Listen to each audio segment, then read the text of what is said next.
کا قتل عام کرنے اور تلوار چلانے کا. تو جو لوگ حدیثوں کی تصدیق نہیں کرتے ان کے پر سوالیہ نشان اٹھاتے ہیں. رسول اللہ صلی اللہ علیہ وسلم کی خبروں کے بارے میں ثابت ہے کہ یہ حدیث رسول ہے, صحیح حدیث ہے, نہیں عقل میں آتی, میں نہیں مانتا. ہاں, آج کتنے لوگ ہیں ہمارے یہاں ایسے قابل. اور حیرت کی بات یہ کہ ایسے جاہل علامہ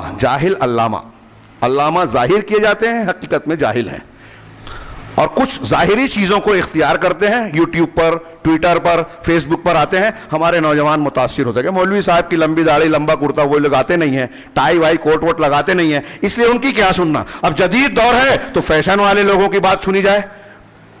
ہاں, یہودیوں کے سینٹر گوگل سے جو فائدہ اٹھا کر جو کچھ فتوے دے رہے ہیں ٹائی کوٹ لگا کر, تو وہ علماء بن گئے, ان کی باتیں مانی جائے. ان کو لائک کر رہے ہیں, ان کو شیئر کر رہے ہیں, ان کے فالوور بن رہے ہیں, مولویوں پر تنقید کر رہے ہیں.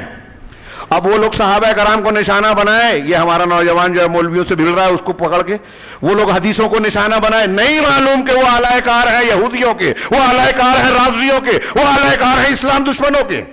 اور یہ بھی ان کا ایک ایجنڈا ہے. شبہات کے فتنے جو ہمارا سلسلہ ہے, شروع کے 18-20 سلسلے میں نے ان کتاب کی روشنی میں بیان کیا کہ یہود و نصارہ مسلمانوں کو دین اسلام سے برگشتہ کرنے, ان کی نسلوں کو قرآن و حدیث سے دور کرنے, شرک بدعت خرافات میں مبتلا کرنے, اپنی تہذیب و ثقافت کا رسیہ بنانے کے لیے کیا کیا کر رہے ہیں ہم سوچ نہیں سکتے. یہود و نصارہ ہمارے گھروں میں گھس گئے ہیں آج, موبائل کے ذریعے, ٹی وی چینل کے ذریعے, ہمارے اسکولوں میں گھس گئے آج نصاب تعلیم کے راستے سے, اخبارات رسائل کے ذریعے سے, میڈیا کے راستے سے بھی داخل ہو چکے ہیں.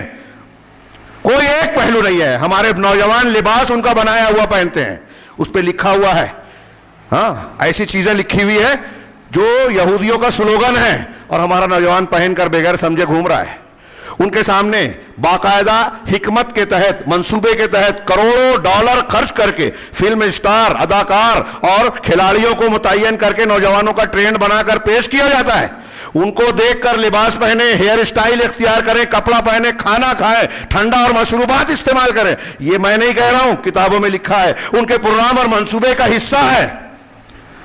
اور پھر ہمارے درمیان سے کچھ لوگوں کو ان کے منصوبے کا حصہ ہے کہ مسلمانوں کے بیچ میں ایسے لوگوں کو پیدا کیا جائے, ایسے لوگوں کو جو دکھانے میں تو, ظاہر میں تو مسلمان ہیں, لیکن ان کے پروگرام پر عمل کریں, ان کے افکار کو مسلمانوں میں پھیلائیں, اسلام کے تعلق سے, قرآن حدیث کے تعلق سے شکوک و شبہات کو ازالہ کریں. سلمان رشدی, تسلیمہ نسرین اس کا بہت واضح جو ہے نمونہ ہے.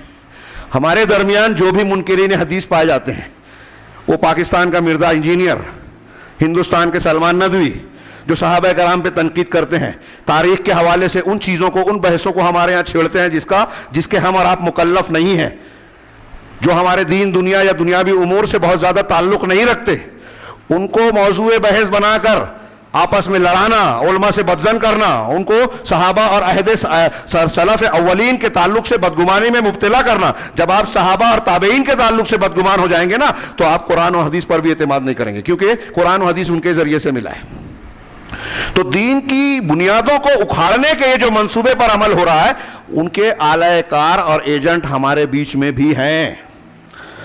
یہ میں نے 2-4 نام لیے ہیں, بہت سارے ایجنٹ ہیں, کام کر رہے ہیں, اور بڑی بے فکری کے شکار ہیں. موجودہ حکومت, جیسے میں نے کہا نا, سال بھر ہو گیا, NRC اور ان کے معاملات کے اتنے مہینے ہو گئے تھے, کوئی فرق نہیں پڑا. کیوں؟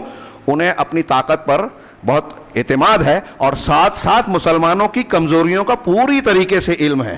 ہم اور آپ جو نہیں جانتے, آپ ایک محکمہ جاتی سے پوچھئے, CBI اور IB والے سے, مسلمانوں میں خالص اسلام کس کے پاس ہے, مسلمان نہیں جواب دے پائیں گے, ہچکیں گے, وہ فوراً بول دیں گے. یہودی, موساد اور ان لوگوں نے یہ سبق پڑھایا ہے کہ مسلمانوں میں بہت سے فرقے ہیں, ہمارے لیے سب سے خطرناک فرقہ, یہ جو میں کہنے جا رہا ہوں, کہہ رہا ہوں, یہ کوئی استنباط نہیں ہے, یہ چیزیں منظر عام پہ آ چکی ہیں. ان کی خفیہ رپورٹیں, امریکہ کے تھنک ٹینک, ان کے حکومت کے پینٹاگون کو سونپی ہوئی رپورٹ کی جو چیزیں آئی تھی کہ مسلمانوں میں 3 طبقات ہیں, اور ہمارے لیے خطرہ ان میں سے وہ ہیں جن کو انہوں نے سخت گیر کہا, اور اس سخت گیر میں صرف وہابی اہل حدیث کو شمار کیا ہے. اور یہ عالمی طاقتیں جس نتیجے پر پہنچی ہے، یہ پوری دنیا کے انٹیلیجنس کو، پولیس محکموں کو، اپنے موافقین کو پہنچاتی ہیں کہ ہر جگہ انہیں نشانہ بنایا جائے. یہ خطرہ ہے. باقی اہل تصوف، اہل بدعت، وہ تو ہمارا کام کر رہے ہیں. چیچنیا میں جس وقت شام میں اس سے پہلے کئی مرتبہ بیان کر چکا ہوں، رشین صدر ولادیمیر پوتن شام میں جس وقت بم گرا رہا ہے، اس وقت چیچنیا میں صوفیوں کی عالمی کانفرنس کو اسپانسر کر رہا ہے. صدارت اس کی ہے. اپنا قادروف، اپنا جو نمائندہ بھیجا، خود نہیں جا سکا. یہاں کی حکومت جو مرکزی حکومت ہے، اس کا کردار ہم اور آپ جانتے ہیں. کچھ سالوں پہلے دلی میں صوفیوں کی کانفرنس کروائی تھی مودی جی نے. کچھ اشارہ سمجھ میں آتا ہے؟ صوفیوں کو کیوں منتخب کیا؟ اسلام سے دوستی ہو گئی؟ مسلمانوں کے حق میں خیر خواہ بن گئے؟ اس کا کچھ اثر اور علامت نظر آتی ہے کیا؟ صوفیوں کے پیر صاحب ہندوستان اور پاکستان کے بعض نمائندے برطانیہ کے پارلیمنٹ ہاؤس میں سینیٹرز جو خطاب کرتے ہیں، امریکہ میں جا کے جو ملاقات کرتے ہیں، اس میں سے بعض چیزوں کی تفصیل آ گئی. وہ پوچھتے ہیں کہ مسلمانوں میں کون کتنا خطرناک ہے، کس کے پاس صحیح دین ہے، اور اس کو کیسے نپٹا جائے، الجھایا جائے. یہ ان سے پوچھتے ہیں، پھر ان کو استعمال کرتے ہیں. منبر رسول سے کہہ رہا ہوں یہ باتیں. شبہات کے فتنے میں کچھ تفصیلات ہیں، جو باتیں میں نے کچھ بیان کی نا، آپ کو ایک ایک پہلو کی تفصیل بعنوان جو کتاب میں بیان کی، وما کیا ہے، ولو شاء ربک ما فعلوہ، ایک کتاب ہے عربی کی، اس کے تناظر میں نے دروس دیے ہیں. نوجوانوں سے گزارش کروں کہ اس کے ابتدائی دروس 8 10 20 15 جو ہیں، کم سے کم 20 تک ضرور سنیں. کیا کچھ ہمارے خلاف ہو رہا ہے. بہت وقت زیادہ ہو گیا.